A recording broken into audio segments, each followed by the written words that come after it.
Vamos falar agora de pessoas que não vivem sem sexo, que o sexo passa a ser um problema na vida porque vive em função daquilo. Tem também, né? Tem a compulsão. As ninfomaníacas, no caso as mulheres.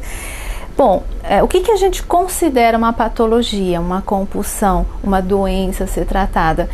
Quando essa pessoa não consegue fazer mais nada na vida, então atrapalha o trabalho, acaba perdendo o emprego, põe a vida em risco, acaba saindo procurar satisfazer isso a qualquer preço, de qualquer maneira. Então isso está atrapalhando. Normalmente o compulsivo ele não vai para terapia. Ele vai quando ele está encrencado. Quando deu algum problema sério. Por quê? Porque ele é movido não pela dor, pelo prazer. E tudo aquilo que nos causa prazer é mais difícil a gente eliminar, não é?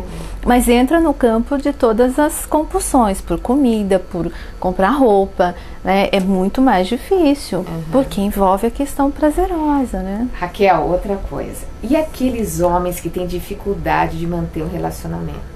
Manter assim que eu falo, eu conheço alguns, né? Não vou citar nomes aqui. Viu, meu irmão?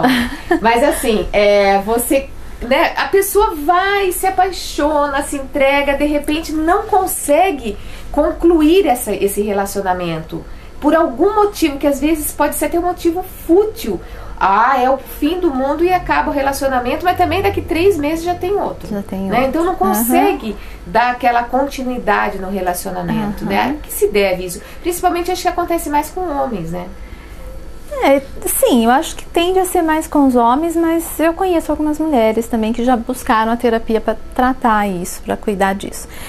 É muito assim, é muito difícil dizer que é uma coisa só, é um conjunto, mas o que a gente pode observar? É uma pessoa que tem dificuldade de ter um vínculo, por várias questões. Primeiro, por medo, porque se eu amo demais eu tenho que ir embora, se está dando tudo certo eu tenho que fazer uma, que a gente chama de autossabotagem, eu saboto, então é uma coisinha só, pronto. É aquilo que foi o problema. Nossa, adorei esse termo, autossabotagem. Adorei, Raquel. E aí não fui eu, não é porque não eu fugi, porque eu tô com medo, porque eu às vezes não mereço ser feliz, às vezes eu tô sendo feliz. Mas aí, o que eu faço? Eu dou um jeito de estragar aquele relacionamento, né? Então também tem um medo do vínculo, porque muitas vezes amar pode significar sofrer. Sim. E não só porque viveu um relacionamento às vezes ruim, às vezes na história materna, paterna, às vezes alguns traumas da infância levam você a criar essa ideia de que o amor é perigoso, né?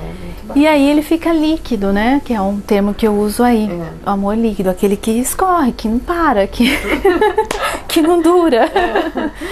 Então, olha aí, gente, quanta coisa bacana que a Raquel tá aqui explicando pra gente.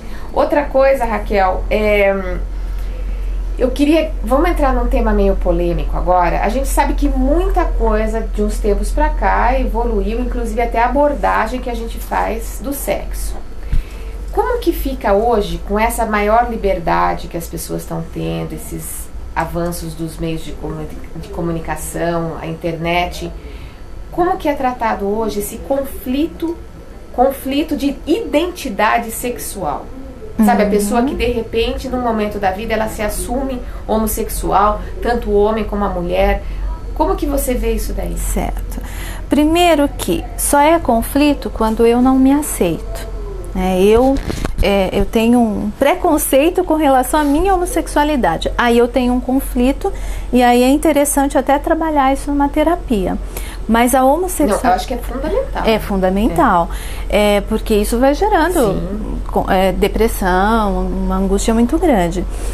A homossexualidade, né, o homoafetivo, é algo natural.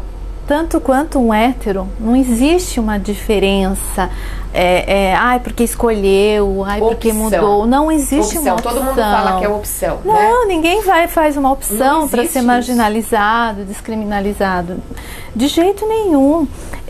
Realmente, o que acontece é que por esse preconceito, esse medo de decepcionar a família e tudo mais, o que acontece? Essa pessoa às vezes tenta seguir um outro caminho, casa, tem filhos, só que isso não se sustenta. Você já imaginou você viver num corpo, digamos assim, que não é seu, Exato. né? Numa identidade que não é sua, isso não vai se sustentar. Então vai ter um momento que ou essa pessoa adoece ou ela abre o jogo, sai do armário. Sai do armário, como a gente costuma que falar. É mais sadio. Então, mas o problema nessa história toda, aí que eu queria que você comentasse um pouquinho, esses sinais de homossexualidade, hoje, eles acontecem hoje nas crianças pequenas, a gente já consegue identificar. Muitas vezes a gente identifica, claro, né, o que a criança a gente fala que é diferente, mas né? Então, será que se os pais tiverem coragem de encarar que seu filho, pequenininho, inocente, aquela criança, tem alguma tendência homossexual e forem procurar um tratamento, será que a vida desse filho não vai ser melhor um dia? Porque, como você falou, de repente a pessoa casa, tem filhos, traz outra família junto e de repente de uma hora para outra ela fala tchau, né? Meu pai tá casado com outro homem, ou minha mãe tá morando com outra mulher. Como fica a cabeça da criança? Então acho que a gente tem que tentar evitar um pouco, né, esse tipo de problema, né, Raquel? Isso, na criança é muito delicado isso. Por quê? Porque toda criança é bissexual. Até a adolescência nós somos bissexuais. Olha que bacana, gente. Então pare de ficar aí, né, impondo pro seu filho que ele tem que brincar de carrinho, de chutar bola. Deixa fluir, né? Que muitas vezes a criança vai se interessar.